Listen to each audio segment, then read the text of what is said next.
Hey everybody, one of the most commonly used metrics in real estate investing is the internal rate of return, or IRR.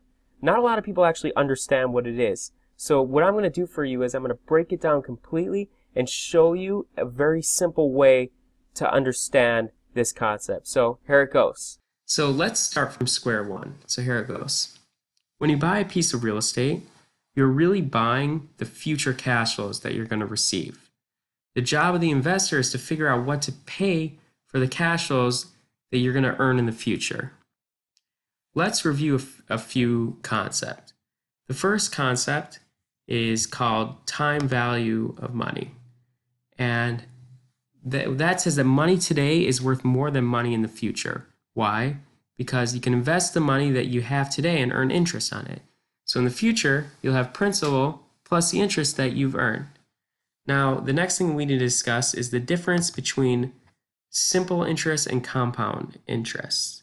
So let's say we have $10,000 and we are going to invest it for 5 years at 10% interest per year. If we receive simple interest, we are going to earn $1,000 per year and have a balance of $15,000 at the end of 5 years.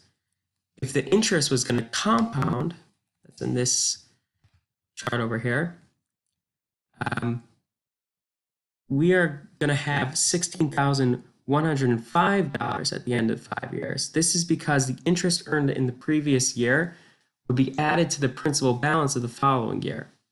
So year two, instead of $10,000 that we're earning interest on, we're going to have $11,000 that we're earning interest on. So now we're going to look at this concept backwards. Let's say that we have a real estate investment that we're going to hold for 5 years. The annual cash flow is $50,000 per year, and we're going to sell the property for $1 million at the end of year number 5. Simple round numbers. So as an investor, our job is to figure out what to pay for these future cash flows. So the first step is to figure out our discount rate. A discount rate is the required annual return that investor needs based on the risk level of the investment. For example, if this investment was to earn the same return as a less risky investment, you would obviously take the less risky investment. So for this example, we are going to use an 8% discount rate. So now that we know the cash flows that we will receive in the future, we're going to use a present value function to tell us what these future cash flows are worth today. I'm going to cut and paste it.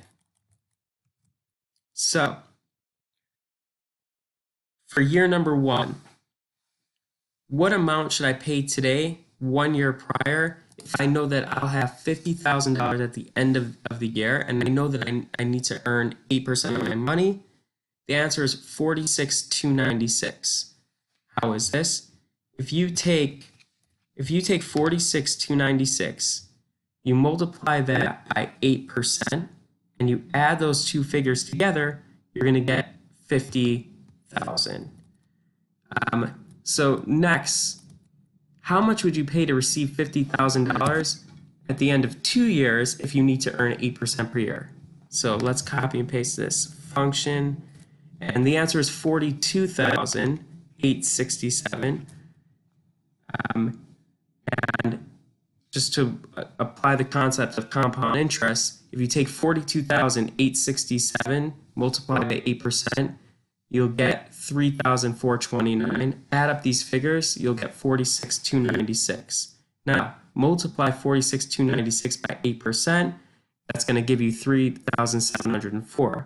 Once you add these figures together, you'll get $50,000. So let's copy this present value formula all the way through our 5 years. Okay. So if you look at the sum of the future cash flows, all these numbers up here, you'll notice that we are going to actually get $1,250,000. If you find the sum of the present values, that's going to be $880,219. So now we know that based on the cash flows that we will receive in the future, if we need to earn an 8% return, we should pay $880,219 today. Now, I want to talk about another function. This function is called net present value. And the definition of net present value is the sum of the present values of the cash inflows and the present values of the cash outflows. So whatever that means. I'm going to actually show you how it works, and it could be used in two different ways. The first way to use the NPV function is to figure out what to pay for the investment. It's very simple. We're going to equals negative NPV. We are going to find our discount rate, which was 8%, and we're going to highlight our future cash flows, and that's going to give us 880,219, and this is the same number that we found by summing up the present values of each year individually. The next way to use this function is to include the amount that you paid for the asset, and it's going to tell you that based on your discount rate if you overpaid or underpaid for the future cash flows. We know that based on the amount that we paid, we are earning an 8% return. Right? This number of 882,219, that's going to give us an 8% return. But let's say I don't want it, my discount rate is 10%. So what we're going to do is we're going to look at equals NPV. We're going to use 10%. We're going to highlight, we're going to include the amount that we paid for the asset. And we're going to, if you notice that it's going to return a negative number. So this means that we overpaid and we're not hitting our discount rate. So now what if we say instead of 10%, our discount rate is going to be 6%. So you're going to notice that this value is positive. So that means that we underpaid for the asset and we're doing well. So let's go back and set this number to 8%. So if you set this number to 8%, you're going to notice that it's going to give you 0. So this tells us that based on the amount that we're paying for the future cash flows, we are earning exactly our discount rate. So now we're going to finally bring you to the IRR function. And what this function does is, let's say you have your purchase price of 880,219, and you have your series of cash flows, but you don't have a discount rate. So the IRR function is going to find the discount rate that sets the net present value to 0. So we don't know anything about 8%. All we know is we have a series of cash flows. We're going to do equals IRR. We're going to highlight we're going to include our purchase price and all our future cash flows. And that's going to give us 8%. And that 8% is, again, the discount rate that's going to set our net present value to 0.